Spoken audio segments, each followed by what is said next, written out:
Hey, have you noticed this pattern with shonen anime lately? I can't say it's a groundbreaking discovery, but I swear, literally everything is Bleach. Here, let me talk about the Bleach-ification of shonen anime.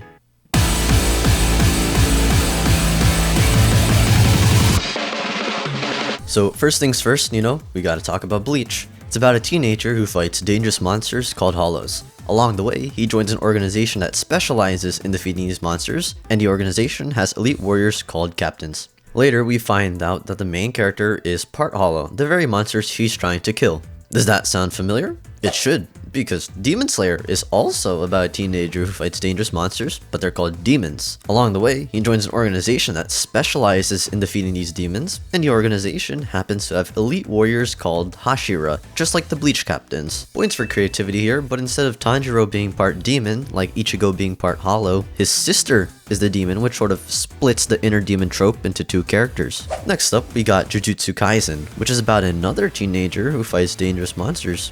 But this time, the monsters are called curses. Along the way, he joins an organization that specializes in defeating these monsters, and the organization doesn't actually have captains because Gojo OP. Also, Yuji happens to become part curse as well, pretty run-of-the-mill. Then, there's Chainsaw Man, which is about a teenager who fights dangerous monsters known as devils. Oh man. But then, he ends up becoming half-devil. Ooh. Along the way, he joins an organization that specializes in defeating these monsters. Funnily enough, in both Chainsaw Man and Jujutsu Kaisen, the main characters are trying to gather pieces of a super powerful enemy. In the case of Chainsaw Man, they're trying to find pieces of the Gun Devil, and in Jujutsu Kaisen, they're trying to get Sukuna's fingers. Okay, now we have Attack on Titan, which is about, say it with me everyone, a teenager who fights dangerous monsters. These giant titans eat people, so Eren joins a military branch that conducts recon and fights titans. Spoilers for season 1. Eren is also part titan. Oh, I know, pretty crazy, right? I mean, at this point, I think you get the idea. But I'm not stopping there, because we haven't even looked at manga yet.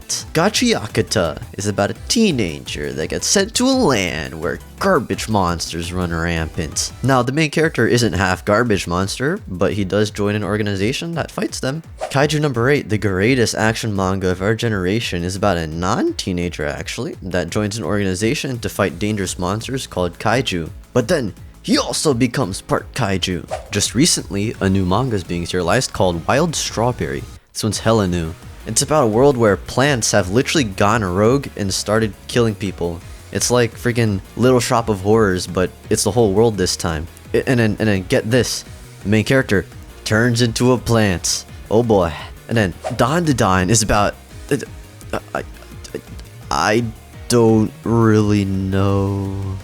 Okay, that's it. I'll stop. There's so much more anime and manga that take inspiration from Bleach's concept and aspects, but there's plenty of stuff that doesn't fall into the same bucket. You got stuff like Death Note, Fullmetal Alchemist, Hunter x Hunter, My Hero Academia, the list goes on. I also have to mention that Bleach wasn't the first piece of work to follow this general concept.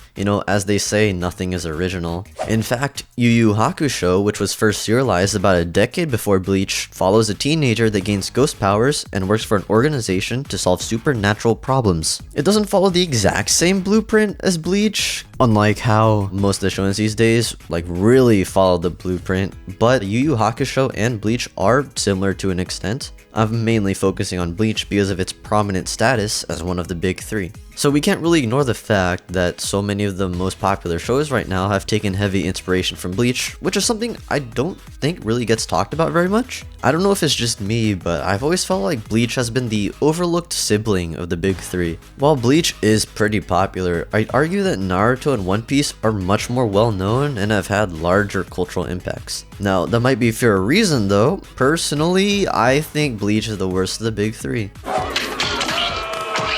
Hold up. Why are you booing me? You don't have to agree with me, but hear me out for a second. The reason why I think Bleach is the worst of the big three is because I feel like it only had 1.5 good arcs. Of course, I'm talking about Soul Society and the beginning half of Thousand Year Blood War. When it comes to the other arcs, they just didn't hit that hard. And even nostalgia can't raise my opinion on some of this stuff, man. The intro arc is whatever. It serves its purpose of introducing the world and the characters, but it drags on for such a long ass time.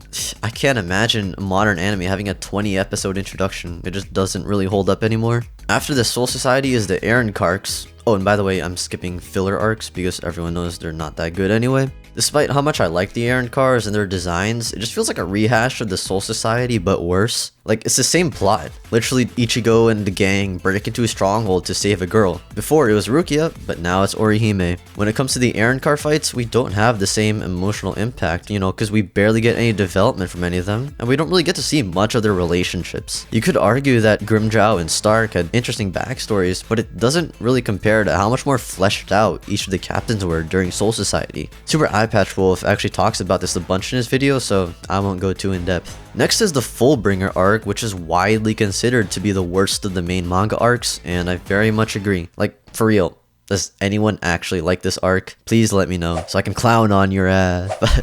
Sorry. Finally, there's the 1,000-Year Blood War, which has a stellar opening with the Quincy's first attack. You really get to feel how dangerous they are. Unfortunately, the controversial ending is pretty infamous. So yeah, I do like Bleach. I still look back at it with fond memories, but I can't deny its many flaws. That's not to say Naruto and One Piece don't have their own fair share of flaws. Naruto suffers from the long pacing of long-running shonen, and of course, all my homies hate Kaguya, but the series makes up for its flaws with some of my favorite character writing in fiction. People like to clown on Talk no Jutsu, but I'd argue that Naruto talking to Nagato is a masterfully crafted scene. Naruto may have won the physical battle by defeating the paths of pain, but he still needs to win the moral battle. You see, Naruto exists as the paragon protagonist who always does what he believes is right. Even though these types of characters might not undergo their own arcs, he serves as a way to change other characters instead. You see, he completely changes Gaara and Sai, and I love their arcs. Even though Naruto isn't very complex, he adds complexity to the story by the way he supports the supporting characters. It's pretty cool, I think. As for One Piece, I also believe it has some pacing issues, especially in the beginning where it takes literally centuries for the entire crew to get together.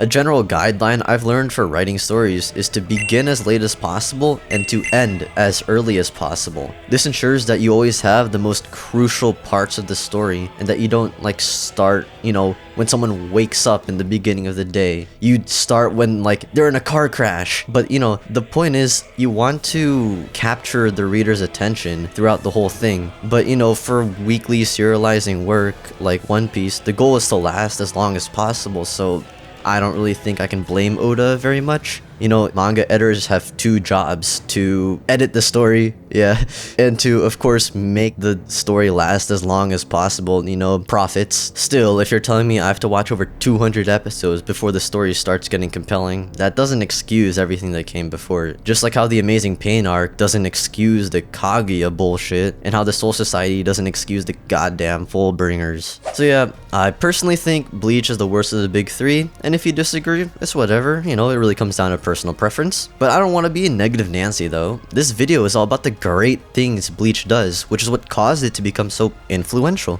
I think the first reason, of course, is that Bleach is cool as hell. I can't deny it. As much as I like to dog on this show, it's everything you'd want from a classic hype shonen with crazy powers and epic fights. A lot of people would probably argue that Ichigo is the most badass of the big three protagonists. Like, who's this rubber boy head ass? Who's this cat boy head ass? Get the shit out of here. I like me a good old edgy black swordsman. Sheesh. My guy looks fine as hell. No homo. It's no wonder so many people consider Bleach to be the pioneer of anime drip. I also remember the first time when I first saw Hollow Ichigo and low-key felt shivers down my spine. That moment was pretty insane. The cool factor is a perfectly valid reason to steal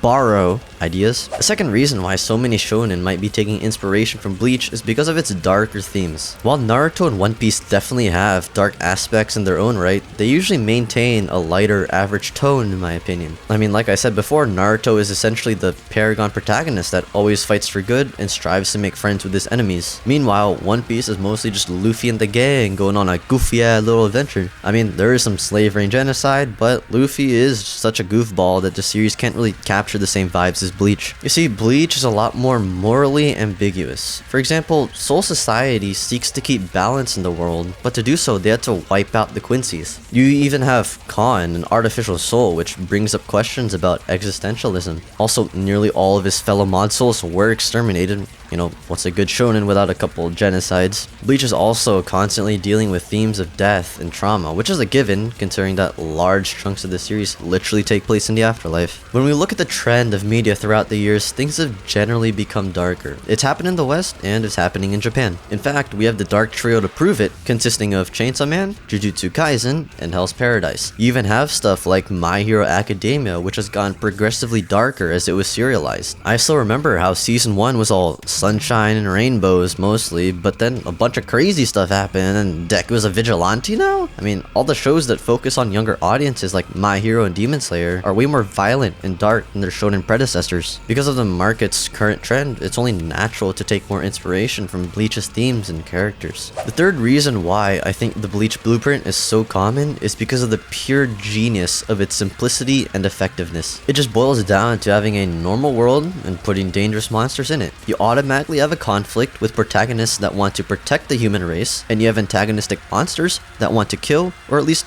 do some harm to the world. You can make a really straightforward battle shonen like Demon Slayer, or you could opt for Attack on Titan's absolutely insane and intricate world building, which is something that I feel like a lot of anime lack, honestly. I mean, there's just so much versatility to this concept. You could literally do anything. The Bleach blueprint isn't even exclusive to shonen either. Tokyo Ghoul, which is a seinen series, has Kaneki. He lives in a world with dangerous man-eating monsters called ghouls, but he ends up being part ghoul. What a surprise. It perfectly follows the Bleach blueprint, but explores what it would be like to live as one of the monsters that humans want to exterminate. Every day, I pray to the anime gods to provide us with a reboot of this show because the manga was legitimately really good.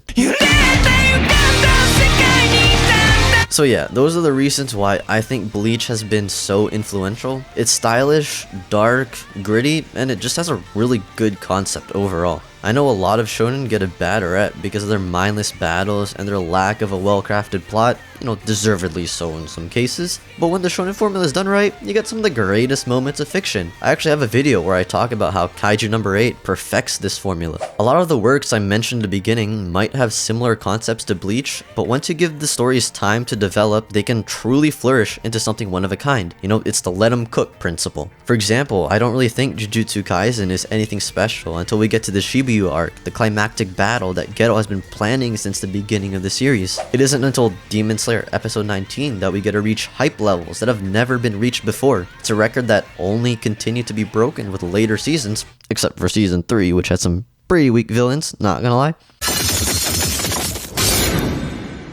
In the end, I'm not mad that modern shonens are so similar. There's a reason why certain tropes become massively popular, and it's because they just work. I find it so fascinating how Japanese media has evolved over the course of time and how this one manga managed to so distinctively impact tons of its successors. Is Bleach the GOAT? I'll leave that for you to decide. But anyway, folks, that's the Bleach-ification of modern shonen anime. Hope you enjoyed. So baby, now you feel